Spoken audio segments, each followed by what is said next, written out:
Naglayas ako, sumama ako sa tropa na madalas sa tambayan. Lagi kaming nag-iinom kaya madalas lasing ako at hindi ko na nakokontrol ang sarili ko kapag ganun.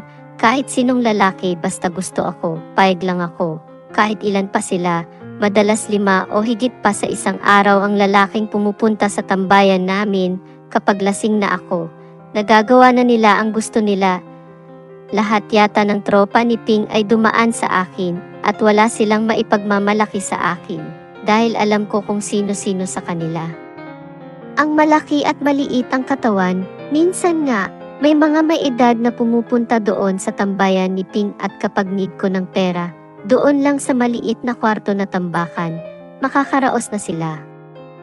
Ako si Ana Marie, sa halos 6 na taon na ako dito. At isang beses pa lang ako umuwi para magbakasyon. Malungkot ang buhay dito lalo na sa umpisa. Ang mga unang taon ko, talagang gusto ko na sumuko. Lalo na namimiss ko ang anak. 2 taon lang kasi nang umalis ako para magtrabaho dito. Member rin ako dito ng Christian Fellowship at tumutulong din kami sa mga OFW na inabuso at inapi. Minsan kahit hindi Pilipino na inabuso at walang matakbuhan, hindi namin tinatanggihan.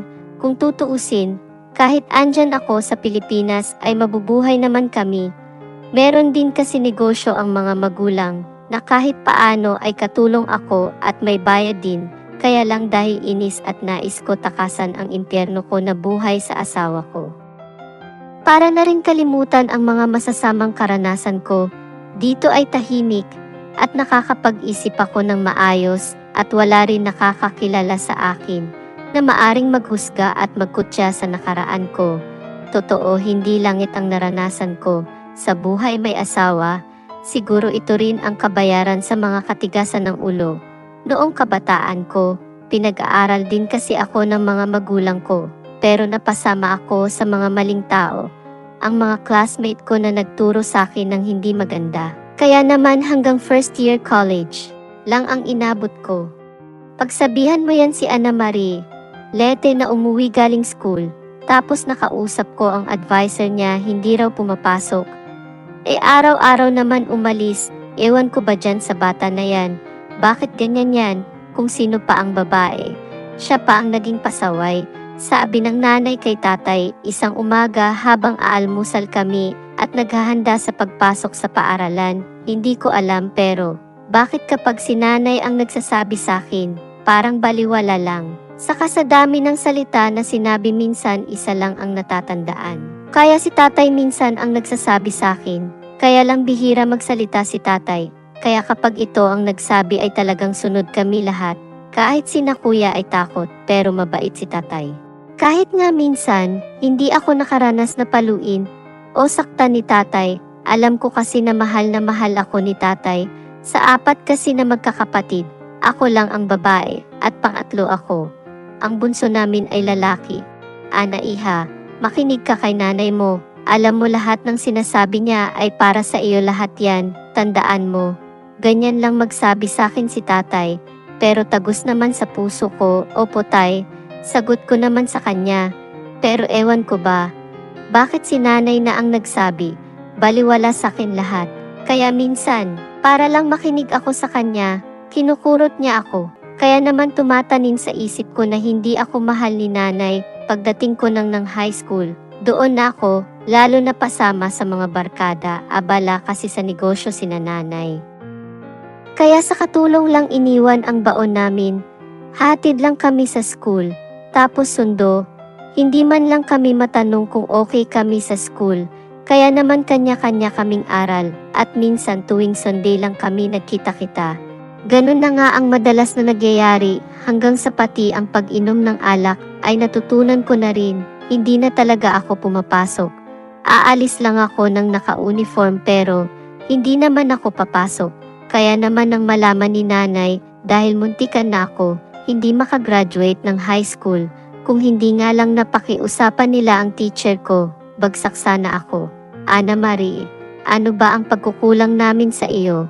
Nagkulang ba ako ng pangaral? Hindi ba pumapasok sa isip mo ang mga sinasabi ko? Tandaan mo ito. Magsisi ka kapag ikaw na ang nasa kalagayan ko at sasabihin mo tama ako.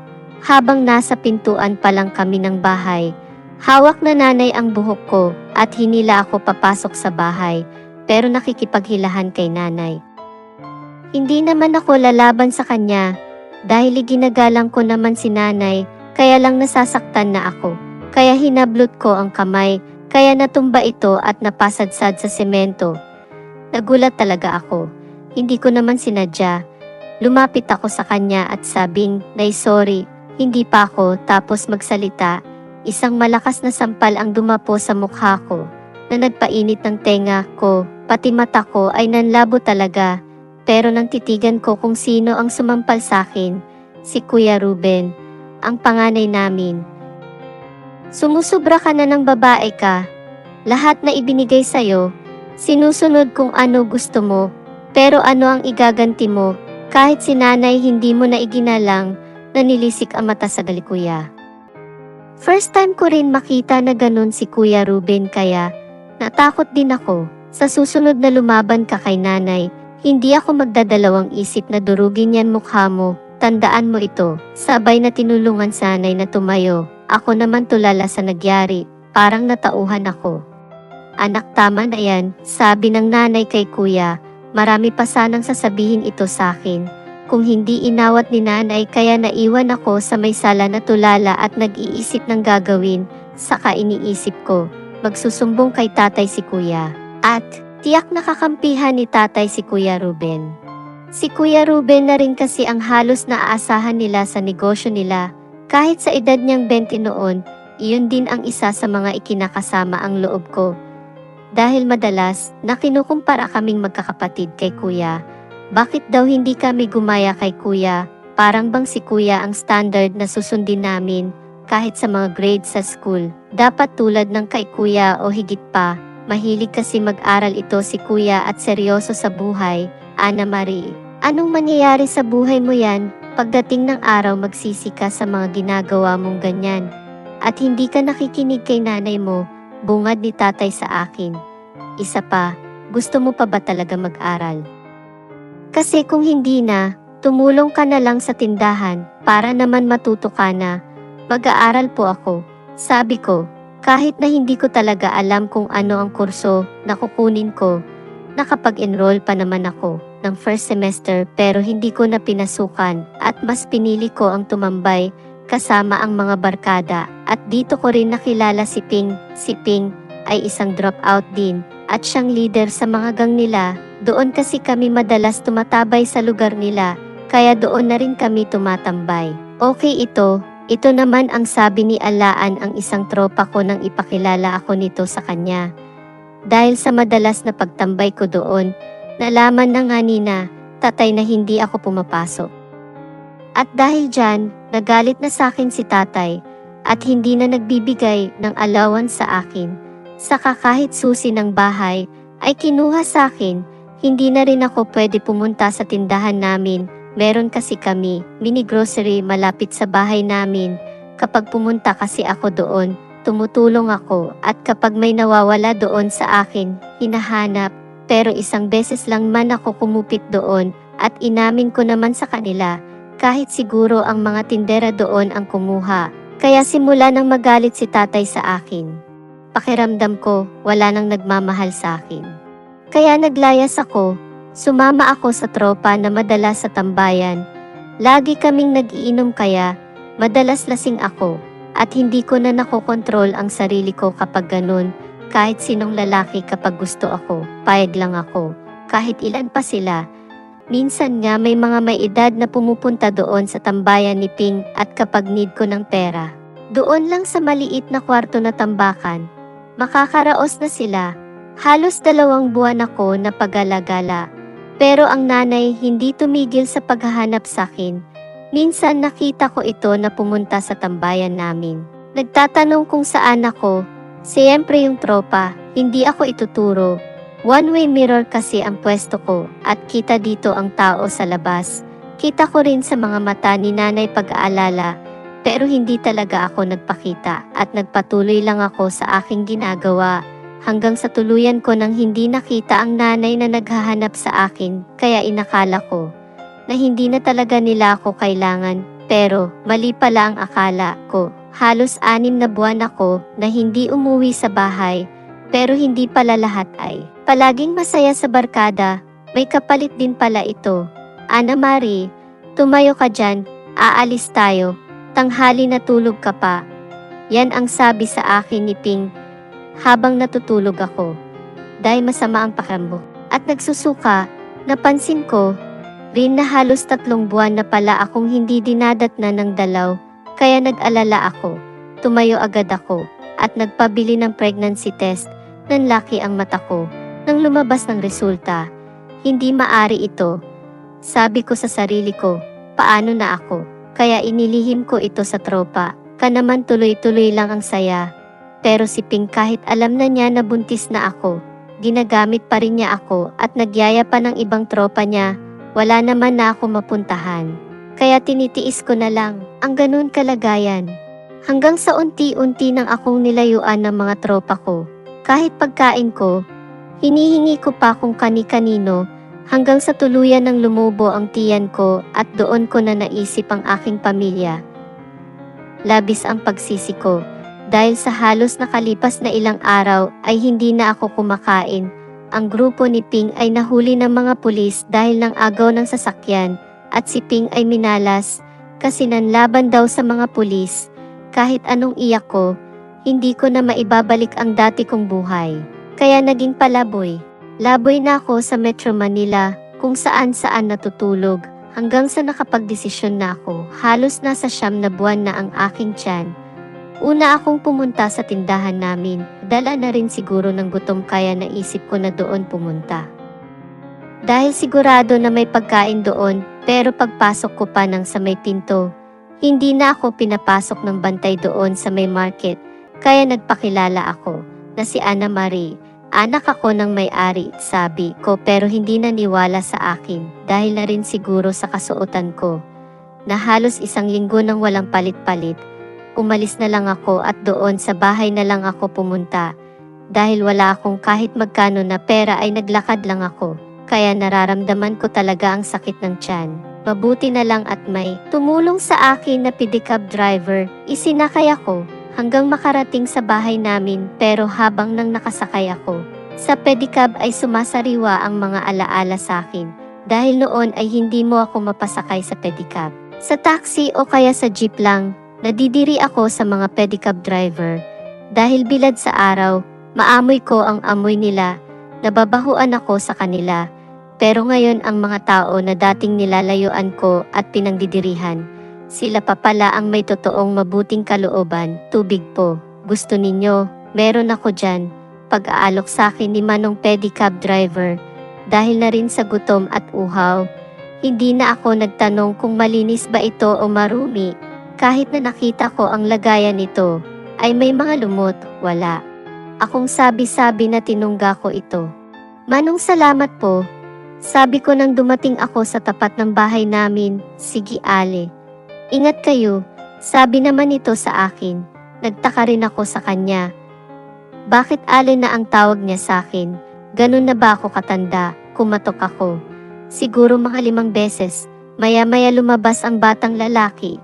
At ito ang bunso ko na kapatid. Bakit? Sino ka? Ang tanong niya sa akin, ako si Ana, ate mo. Sabay lapit ko sa kanya, para sana yakapin. Ako ka ba? Wala akong ate, patay na ang ate ko. Sabi ni agad, dito sa kamaganda ang ate ko. Hindi katulad mabaho. Dagdag pa nito umalis ka na, wala akong pera dito. Saka na ipatapon na ni tatay ang basura. Sabay talikod at sara ng gate namin, kaya kinalabog ko ang gate namin. At sumisigaw na, ako ito si Ana Marie, ate mo ako. Sigaw ko, habang pinapalo ko ang gate. Pero mga tahol lang ng aso, ang sumagot sa akin. Dahil na rin sa pagod at gutom, ay napaupo ako sa namin. Inilatag ko na rin ang karton na dala ko at doon muna ako sa may tabi na higa. Hindi ko na malayan ang oras, siguro mga 10:00 na ng gabi yun, nang may nakakasilaw na liwanag, ang tumama sa akin, isang sasakyan na nagbubusina sa tapat ng gate. Hindi ko naman makita kung sino ito, kaya nagtakip na lang ako ng mukha at mata. Pero isang lalaki na nakita ko na tumakbo na umiiyak. Papalapit ito sa akin. Anak ko, anong nangyari sa'yo?" habang hawak ang aking mukha at hinahawi ang buhok na gusot-gusot. Kahit na madungis at buntis ako, nakilala pa rin ako ni tatay. Umiiyak ito na yumakap ng mahigpit sa akin. "Patawarin mo ako, tatay. Ang mga nasambit ko sa kanya, ang tatay ko na nag-spoiled sa akin at nagbibigay ng mga gusto, ay walang pagsidlan ang tuwa nang makita ako. Anak, matagal na kami naghanap sa'yo kung saan-saan, pero hindi ako nawala ng pag-asa na muli kitang makikita. Sorry po, tay." Ang paulit-ulit ko na sinabi, habang nakayakap rin sa akin ang dalawang kapatid ko na inaakala ko noon na hindi ako mahal. Sila pa talaga ang tunay na nagmamalasakit sa akin. Wala na silang sinayang na oras. Inalalayan nila ako sa sakyan at dinala ako sa hospital. "Saan ka ba nagpupunta? Bakit ganyan na ang kalagayan mo?" tanong ni kuya sa akin. Habang nasa hospital ako at tinitingnan ng doktor ang kalagayan ko. "Sino nakabuntis sa'yo?" Wala halos ako masagot kina kuya at tatay dahil ang totoo ay hindi ko alam kung sino sa kanila. Hindi ko na lang sinagot si kuya at hinayaan ko na lang namang tanong ng ang pagmamahal nila sa akin. Pero sa kabila yan, parang may kulang, may hinahanap ang mata ko na gusto ko makita para makahingi ako ng tawad sa kanya. "Ang nanay nandyan ba?" tanong ko kina kuya. Biglang nagkatinginan sila tatay at kuya, sabay sabing, "Magpahinga ka muna, doon na sa bahay natin pag-usapan yan." Dahil na rin sa pagod ko at gutom na rin, nakatulog na ako at dito muli kong naranasan ang matulog sa malambot at malamig na kwarto. Nailabas nga ako ng ospital makalipas ang ilang araw, pero may hinahanap ako, si nanay. Bakit kaya hindi siya nagbisita sa akin? Galit pa rin kaya ito sa ginawa ko? Nang makauwi na nga ako ng bahay, dito ko na nalaman ang totoong nangyari. Halos sumigaw ako sa sobrang sakit, sobrang pagsisi, na hindi ko na maibabalik pa. Ito si nanay, bipit ito ng bunso kong kapatid at dinala sa akin. Ipinahawak sa akin yun ng bunso ko na kapatid habang tumutulo ang luha at masama ang tingin sa akin. "Alam mo ba kung bakit siya nandyan? Dahil sa'yo," sabi ng bunso ko na kapatid. Hindi halos ako makapaniwala. Hawak ng kapatid ko ang isang maliit na paso na may laman abo. Bakit, ano nangyari sa kanya? "Kung naghirap ka dahil sa sariling mong kasalanan, si nanay naghirap dahil sa kasalanan mo." Biglang ang sabi sa akin ni kuya sa akin, "Alam mo ba na hindi siya umuwi, hindi siya natutulog, kahanap sa'yo.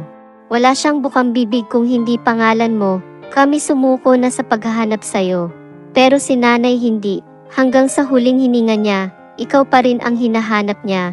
Galit na sabi ng bunsong kapatid ko, "At wala ka ng puwang dito sa bahay." Dagdag pa nito ng kapatid ko na bunso, "Tama na yan, pag-aawat ni tatay. Magpatawaran na tayo. Ang mahalaga, nakabalik ang kapatid ninyo.